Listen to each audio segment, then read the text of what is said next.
ಚಪಾತಿಗೆ ಅಥವಾ ಪೂರಿಗೆ ಪರೋಟಗೆ ಈ ಕರಿ ಒಂದ್ಸಲ ಮಾಡ್ಕೊಂಡು ತಿನ್ನಿ, ಸಖತ್ತಾಗಿರುತ್ತೆ. ಮಕ್ಕಳು ಮಾತ್ರ ಸಿಕ್ಕಾಪಟ್ಟೆ ಇಷ್ಟಪಡ್ತಾರೆ. ಹೇಗೆ ಮಾಡೋದು ನೋಡೋಣ ಬನ್ನಿ. ನಾನಿಲ್ಲಿ ಫಸ್ಟಿಗೆ ಒಂದು 4 ಟೊಮೊಟೊ ಹಣ್ಣು, ಅದಕ್ಕೆ ಬೆಳ್ಳುಳ್ಳಿ, ಶುಂಠಿ, 1 ಸ್ಪೂನ್ ಅಷ್ಟು ಚಿಲ್ಲಿ ಪೌಡರು, 1 ಸ್ಪೂನ್ ಅಷ್ಟು ಧನಿಯಾ ಪೌಡರು, ಒಂದು ಅರ್ಧ ಸ್ಪೂನ್ ಪೆಪ್ಪರು, ಒಂದು ಅರ್ಧ ಸ್ಪೂನ್ ಜೀರಾ ಹಾಕಿ ರುಬ್ಬಿಟ್ಕೊತಾ ಇದ್ದೀನಿ. ಈ ಕಡೆ ಪಾನಿಗೆ ಎಣ್ಣೆ ಬೆಣ್ಣೆ ಹಾಕ್ಕೊಂಡು ನಾನಿಲ್ಲಿ ಬೀನ್ಸು ಮತ್ತು ಎಲೆಕೋಸು ಮತ್ತು ಕ್ಯಾಪ್ಸಿಕಮ್ನ ಹಾಕ್ಕೊಂಡು ಸ್ವಲ್ಪ ಉಪ್ಪು ಹಾಕಿ ಸ್ವಲ್ಪ ಕ್ರಂಚಿಯಾಗಿ ಇರಬೇಕು, ತುಂಬ ಫ್ರೈ ಆಗೋದನ್ನು ಬೇಡ. ಇದನ್ನು ಫ್ರೈ ಮಾಡಿ ಇಟ್ಕೊಳ್ಳಿ. ಅದೇ ರೀತಿ ನಾನು ಪನ್ನೀರ್ನು ಈ ಥರ ಕ್ಯೂಬಲ್ಲಿ ಕಟ್ ಮಾಡಿಕೊಂಡು ಅದನ್ನು ಸ್ವಲ್ಪ ಗೋಲ್ಡನ್ ಕಲರ್ ಬರೋ ತನಕ ಫ್ರೈ ಮಾಡಿ ಸೈಡಿಗೆ ಇಟ್ಕೊತಾ ಇದ್ದೀನಿ.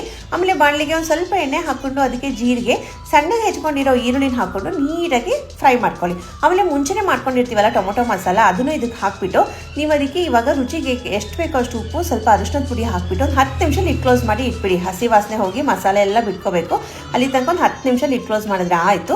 ಈ ಥರ ಆಗಿದೆ ಅಂತ ಆದಮೇಲೆ ನಾನಿಲ್ಲಿ ಮುಂಚೆನೇ ಫ್ರೈ ಮಾಡ್ಕೊಂಡಿರೋ ಕ್ಯಾಪ್ಸಿಕಮು, ಪನ್ನೀರ್ನು ಎಲ್ಲದೂ ಇದಕ್ಕೆ ನೀಟಾಗಿ ಮಿಕ್ಸ್ ಮಾಡಿಬಿಟ್ಟು ನಿಮಗೆ ಕನ್ಸಿಸ್ಟೆನ್ಸಿಗೆ ಎಷ್ಟು ಬೇಕೋ ಅಷ್ಟು ನೀರು ಹಾಕಿ ಇನ್ನೊಂದು 5 ನಿಮಿಷ ಕುದಿಸಿದ್ರೆ ಆಯಿತು. ಲಾಸ್ಟಿಗೆ ಒಂದು ಸ್ವಲ್ಪ ಕೊತ್ತಂಬರಿ ಸೊಪ್ಪು ಹಾಕಿದ್ರೆ ಸಖತ್ತಾಗಿರೋ ಒಂದು ಪನ್ನೀರ್ ಕರಿ ರೆಡಿ ಆಗುತ್ತೆ. ನೀವು ಒಂದ್ಸಲ ಟ್ರೈ ಮಾಡಿ ನನಗೆ ಹೇಗಿತ್ತು ಅಂತ ಕಮೆಂಟ್ ಮಾಡಿ.